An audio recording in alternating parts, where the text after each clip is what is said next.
Bicara soal PBB, konflik Timur Tengah, terutama konflik Palestina dan Israel ini seharusnya bisa dicari jalan keluar yang lebih damai jika resolusi dari Perserikatan Bangsa-Bangsa ditaati masing-masing pihak. Namun, kita tidak bisa pungkiri kehadiran pihak-pihak negara besar seperti Amerika Serikat dan Barat seringkali mementahkan usulan solusi di Palestina. Masihkah PBB bergigi? Lalu apa yang bisa dilakukan Indonesia untuk menengahi konflik? Sudah bergabung dari luar studio Duta Besar Republik Indonesia untuk PBB 2004 hingga 2007 sekaligus mantan pelapor khusus HAM PBB untuk Palestina, Profesor Makarim Wibisono. Selamat malam, Prof. Selamat malam, Mas. Ya, terima kasih sudah hadir di Special Report. Tadi kita sudah dengarkan pernyataan dari Sekjen PBB ya, Prof, ya, mengenai situasi di Gaza yang mencapai titik terendah. Anda melihat kondisi saat ini seperti apa di sana? Kondisi saat ini sangat jelek ya. Ya, ini merupakan suatu tanda-tanda bahwa masyarakat internasional harus bergerak. Ya, karena ini bisa membuat bahwa penduduk di Gaza akan hilang sama sekali. Dalam arti kata, mereka sekarang dalam posisi yang sangat terendah. Baik dari segi kesehatan, baik dari segi pangan, baik dari segi air, baik dari segi jalan keluar untuk bisa mereka menyelamatkan diri. Karena apa? Karena ada ultimatum dari Israel bahwa mereka harus meninggalkan wilayah utara untuk ke selatan. Sementara jalan keluar yang menuju Rafah tadi itu juga belum dibuka, baru hanya untuk orang-orang asing saja. Jadi mereka dibuat sedemikian rupa menjadi belum ada jalan keluarnya. Jadi oleh karena itu saya rasa ini waktu yang tepat buat semua pihak untuk mencari bagaimana solution bagi konflik yang ada di Palestina dan Israel itu yang berlangsung sejak lama sekali, ya.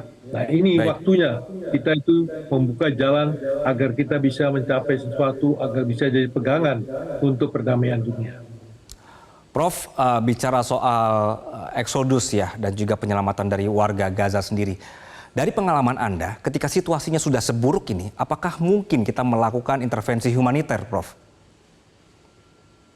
Ya, saya kemudian saya sudah pernah ke daerah Gaza ya, Pak. Ya. Jadi saya melihat bagaimana Gaza itu yang merupakan semacam seperti safari yang ada di puncak itu ya. Jadi semua di dalam wilayah yang ada tembok-temboknya dan sebagainya. Ada wilayah pantai di sebelah timur, tapi itu diadakan penjagaan kuat oleh Israel di sana. Jadi tidak mungkin bisa masuk tanpa diketahui oleh Israel di situ. Jadi oleh karena itu, maka situasi di Gaza itu sangat tergantung daripada bagaimana makanan, minuman ya dan juga kemanusiaan yang masuk ke wilayah Gaza. Tanpa ada yang usaha untuk memasukkan itu, boleh dikata tinggal butuh waktu saja bahwa semua penduduk di Gaza itu akan tidak ada. Baik, Prof, menurut Anda ini apakah pihak Israel dengan mengisolasi total ini termasuk kejahatan perang, Prof? Ya, ini kan kita tahu bahwa Dewan Kawan PBB sejak berkali-kali sudah menyatakan bahwa apa yang dilakukan oleh Israel itu harus ditarik mundur, ya. Karena ini kan pendudukan Israel pada wilayah Palestina. Apa istilahnya adalah occupied Palestinian territory, ya. Jadi wilayah Palestina yang diduduki oleh Israel. Nah, jadi oleh karena itu, maka sudah diadakan dulu usaha-usaha untuk mengatasi masalah ini agar supaya ada jalan keluar. Jadi ada yang namanya jalan keluar untuk membentuk dua negara, two-way solution, ya. Tapi sekarang kelihatannya yang dominan di Israel itu adalah kelompoknya Netanyahu atau kelompok kanan, ya, yang intinya bagaimana menganjurkan adanya one-way solution di mana yang ada hanya Israel saja. Nah, ini yang jadi masalah. Ini yang akhirnya nggak ketemu titik untuk bicara duduk barengnya itu ya, Prof, ya. Prof, nanti kita akan lanjutkan dan pemirsa Special Report akan kembali usai jeda. Tetaplah bersama kami. Baik, kita lanjutkan diskusinya di malam hari ini. Prof, jadi dari pengalaman Anda menjadi duta besar untuk PBB, bagaimana dalam situasi seperti ini bisa mengajak duduk sama-sama ini pihak-pihak yang bertikai? Karena pada saat ini sulit ya, Prof, ya, untuk diselesaikan. Jadi dari PBB bisakah diselesaikan? Untuk sekedar duduk aja dulu rame-rame, Prof? Ya, Yang pertama kali ya, sekarang ini kan ada pertempuran ya, jadi harus ada usaha untuk ceasefire, jadi penghentian tembak-menembak ya, agar supaya korban tidak bertambah. Kedua, ya harus diberikan mandat kepada Sekjen PBB untuk memberikan suatu misi ke sana untuk misi pencari fakta. Jadi pencari fakta itu akan melihat bagaimana kondisi masyarakat di Gaza ini tanpa ada jalan keluarnya itu. Jadi dengan demikian akan membuka cakrawala semua pihak untuk berbuat sesuatu mencari jalan pemecahan politik mengenai sengketa di Palestina ini. Ya, dengan adanya mandat tadi, maka semua pihak yang bersengketa harus menghormatinya dan bisa memberikan jalan kepada Sekjen PBB untuk mencari fakta-fakta dan juga mencari jalan-jalan yang bisa ditempuh untuk bisa mendudukkan mereka bersama-sama berdasarkan fakta yang diberikan di lapangan.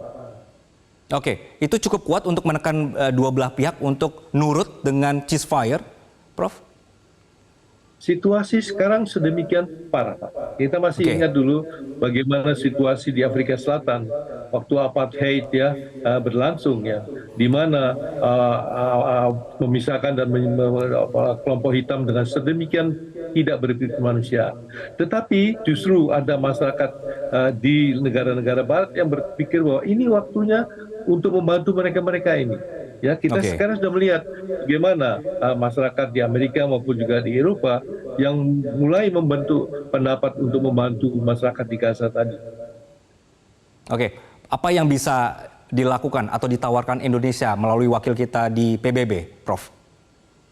Ya, kita mengajukan kepada Sekjen PBB ya untuk beliau menjadi semacam mediator ya dalam pemecahan masalah ini. Nah, kedua, kalau bisa ya kita bisa juga membantu secara politis ya pada teman-teman kita untuk mendukung agar supaya beri kesempatan kepada Sekjen PBB ini untuk menjadi mediator yang bisa mengundang untuk kita dulu semua ya, terutama pihak yang bersengketa agar bisa mencari jalan keluar yang paling singkat dalam rangka untuk menghentikan tumpah darah yang sangat tidak berkemanusiaan ini. Oke, kita sama-sama berharap tujuan utamanya adalah sekarang untuk menghentikan serangan masing-masing karena semakin banyak korban jiwa yang berjatuhan. Begitu ya, Prof ya. Terima kasih Duta Besar Republik Indonesia untuk PBB 2004 hingga 2007 sekaligus mantan pelapor khusus HAM PBB untuk Palestina Profesor Makarim Wibisono atas waktu Anda. Pemirsa, terima kasih Anda sudah menyaksikan special report malam hari ini. Salah satu hal yang paling simpel yang bisa kita lakukan saat ini adalah dari manapun Anda berada dalam konteks perang Hamas Israel ini adalah untuk tidak saling komen negatif dan kebencian di medsos. Kita doakan agar perang ini usai dan ada solusi bagi warga yang berkonflik. Saya Anggi Hasibuan mewakili rekan-rekan yang bertugas pamit undur diri. Sampai jumpa. Jelajahi cara baru mendapatkan informasi. Download Metro TV Extend sekarang.